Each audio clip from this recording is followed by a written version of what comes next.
Hello, I'm Matt Lollar with the Santa Rosa County Extension Office.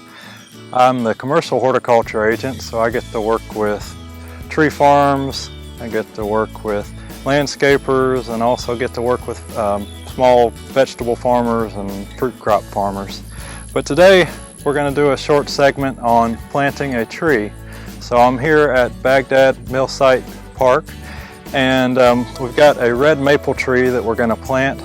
And red maples, they kind of like moist areas, and so you can see behind me it's quite moist. We've got kind of a little wetland area there. So we're just going to plant this tree here, and I'll go over just some good steps for planting a tree. Now it's October. It's a great time to plant a tree, fall, winter. And the reason for that is as trees start to kind of slow down, they go into their dormant period. So they're not actively growing this time of year. So it's a great time to plant a tree. So with that, we'll go ahead and just get started with the planting. So to start planting our tree, we need to dig a hole. And so what we need for this hole is we need it to be about 1.5 to 2 times wider than the root ball of the tree, so the pot diameter that we've got there, which for this tree is about 12 inches. So we'll just make about a 1.5 to 2 foot wide hole.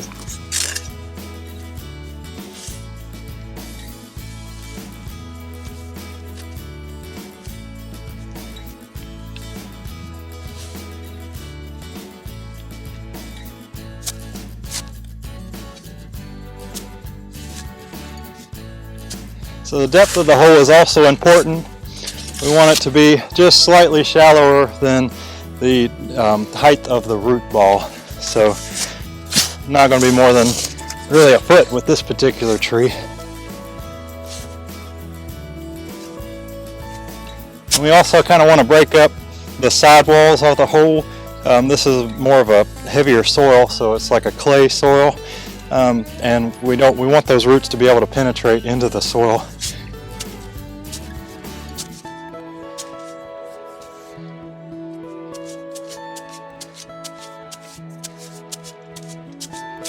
So we'll just test the depth with the tree still in the pot.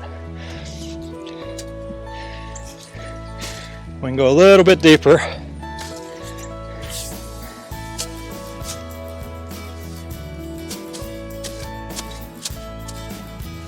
Okay, so now we can check out what the tree's roots look like before we plant.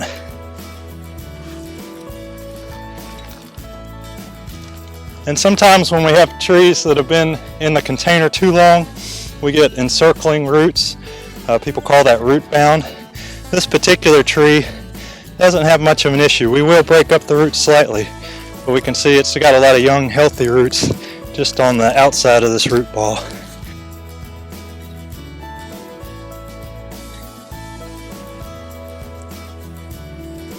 So if we look, I'm a little bit deeper than I need to be for this particular root ball. So I'm going to add a little bit more soil back into the hole.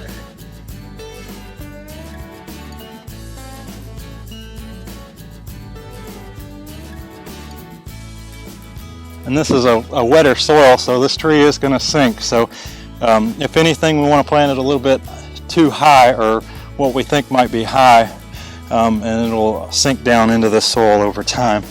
And that'll allow the roots to be able to breathe.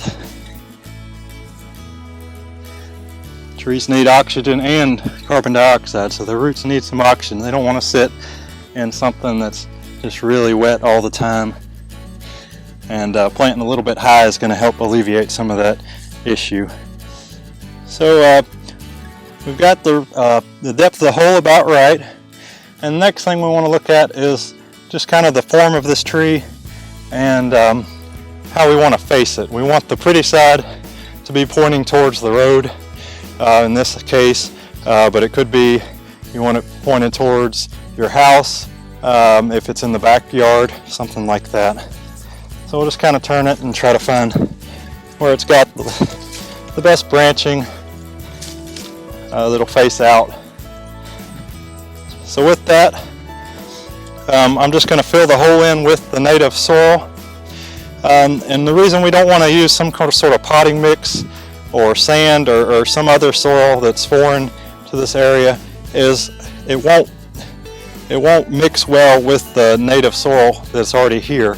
If let's say this is more of a clay type soil, if we added some sand to it, then it would almost turn into a concrete mix. It's just not going to be the right thing. So if we add this native soil back in, it'll allow those roots to just kind of infiltrate that soil and grow healthy.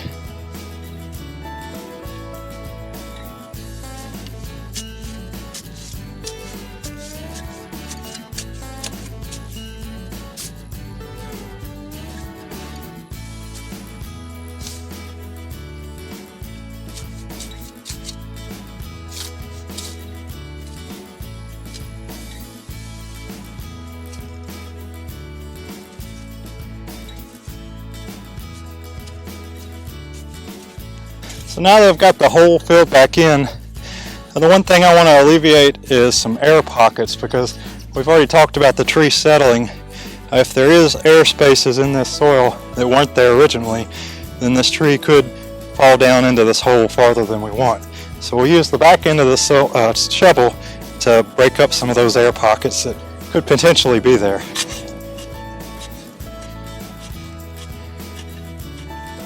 This will also help stabilize the tree in this planting hole.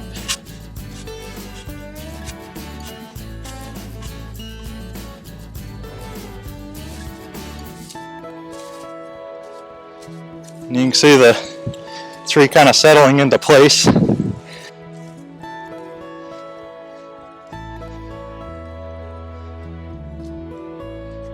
we also want to check, and we want to make sure that there's no soil right up against the trunk of the tree, because again, that hurts the breathability of the root system of the tree.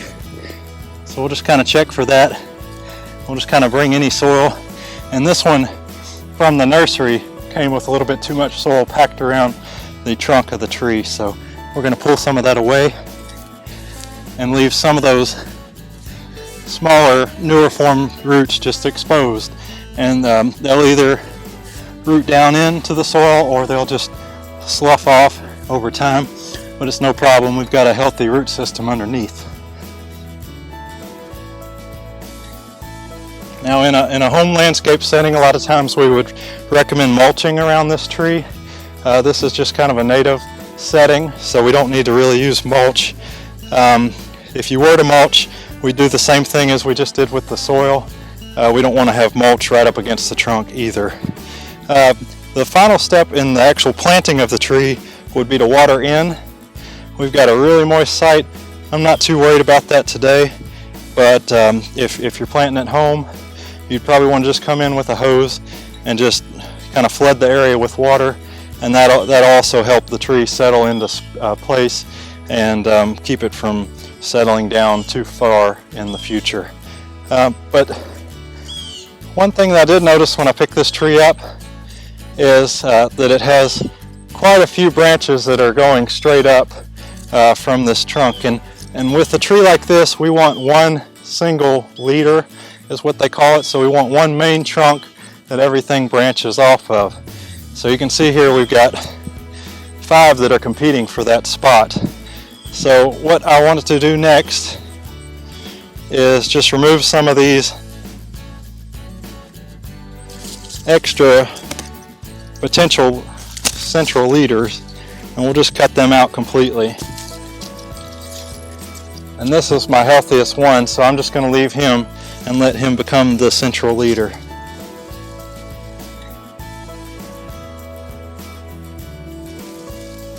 Okay, I know that doesn't look pretty at the moment, but it'll help improve the life of this tree and the form of this tree, because it'll promote this top leader to grow straight up, and it'll kind of deter some of that growth that's trying to compete with it.